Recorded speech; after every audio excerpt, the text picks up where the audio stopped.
में भी हमारा किरदार उसी तरीके का रहे।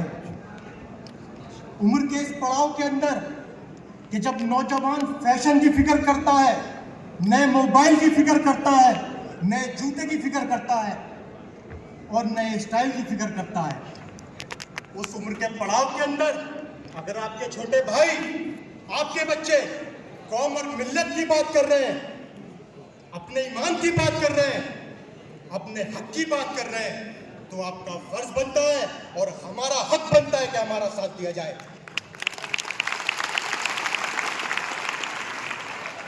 किसी ने कहा कि हमारे हक को छीन लिया जाएगा, हमारे वक्फ की जमीनों को छीन लिया जाएगा, हमारी बुजुर्गों की इमदाद करी हुई चीजों को छीन लिया जाएगा।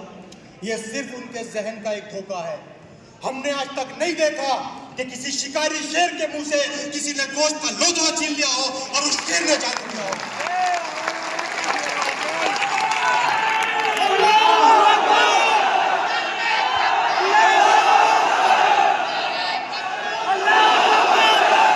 हम उस कौम से ताल्लुक रखते हैं, हम उस ईमान में यकीन रखते हैं कि अगर हमारे मुल्क की तरफ किसी बड़ी ताकत ने देखा, यहाँ तक कि अब तक की सबसे बड़ी ताकत माने जाने वाली चाइना ने भी देखा, तो अपनी फोर्स को अलग कर लेना, पुलिस को अलग कर लेना, अपने मिलिट्री को अलग कर लेना, मुसलमान को बॉर्डर पे भेज देना। अगर चाइना को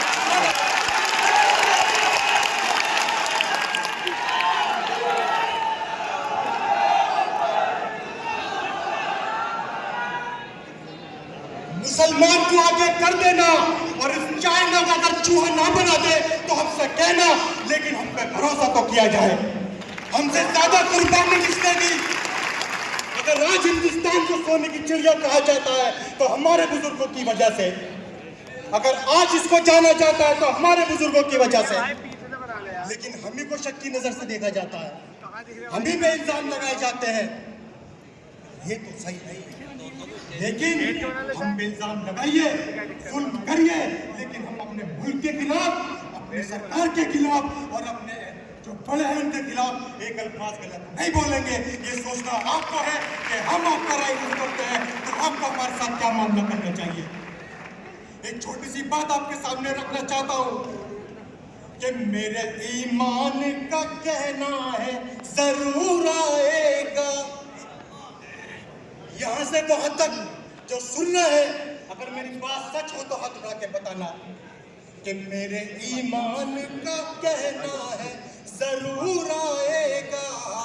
इन अंधेरों का जिगर चीर के नूर आएगा। ईमान का कहना है जरूर आएगा।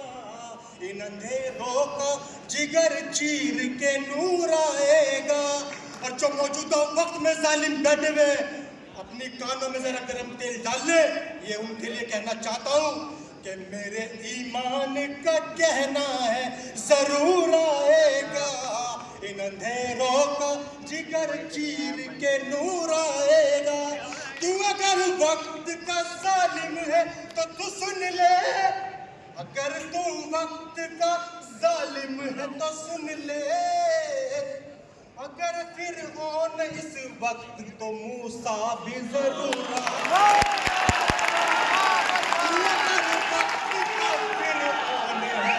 तो मूसा भी जरूर।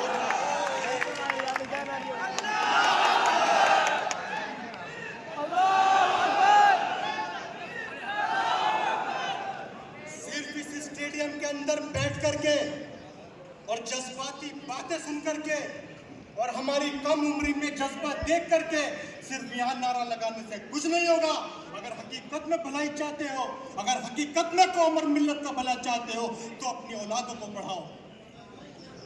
अगर वक्त रहते अगर मुल्क में सुधार चाहते हो तो सिस्टम का हिस्सा बनो। सिस्टम आपके लिए बदलेगा नहीं, सरकार आपके लिए बदलेगी नहीं, ये अधिकारी आपके लिए बदलेंगे नहीं।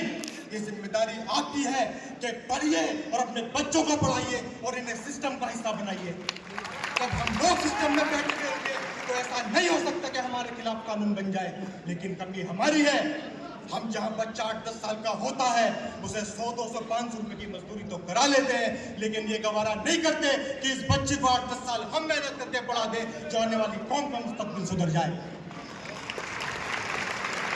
अपनी बात को बहुत मुख्तसर खत्म करूंगा कि जिस मंच से बोलने का हमें मौका मिला है, हमारी औकात के साथ नहीं है, लेकिन जज्बा है और अपने लोगों तक रखना चाहते हैं। हमारी बात अगर दिल को छू जाए तो जो बातें आपसे कही गई हैं इस पे अमल करना, 5 वक्त की नमाज पढ़ना, ईमान पर डटे रहना और इल्म को हासिल करना, ये हमारा यह फरीज़ा है।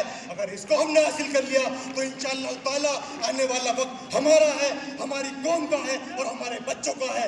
वाखिर दावादु अल्हम्दुलिल्लाहि रब्बिल आलमीन।